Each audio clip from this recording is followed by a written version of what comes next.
Maintain your site or wait until it breaks and fix it? Well, when talking about your WordPress site, it's always better to maintain than fix. You see, you can schedule a little bit of time with a WordPress maintenance program or spend a lot more time fixing a broken or hacked site. And usually these things happen whenever you are already extra busy. Whenever you have a solid maintenance program in place, you are more likely to have a well-oiled, smoothly running WordPress site.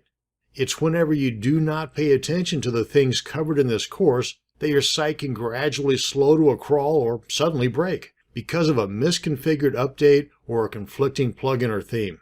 And like an oil change and tune-ups for a car, when those are not done on a regular schedule, the car may still run, but it will be sluggish and more likely to break down at the worst possible time. This course comes with a set of printable checklists that covers the areas of WordPress sites most vulnerable to issues if left alone for long periods of time.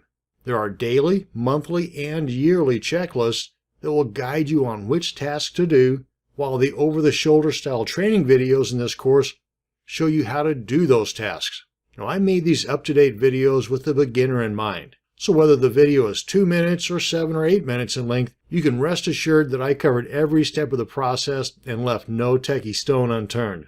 Now, I've gathered snippets of a few videos in this course for you to see and listen to the quality you're about to receive. Maintaining your WordPress site is important for several reasons, performance and security being just a couple of those reasons. Now, whether your WordPress site is a blog of your chosen niche or a money-making enterprise, you're going to want to pay close attention to the details that we cover here, because over time, as you add, your site might encounter performance issues or even shut down or go offline.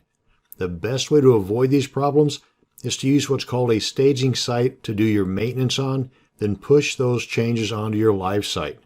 Not everyone has that set up, so the next best thing is free web-based testing tools.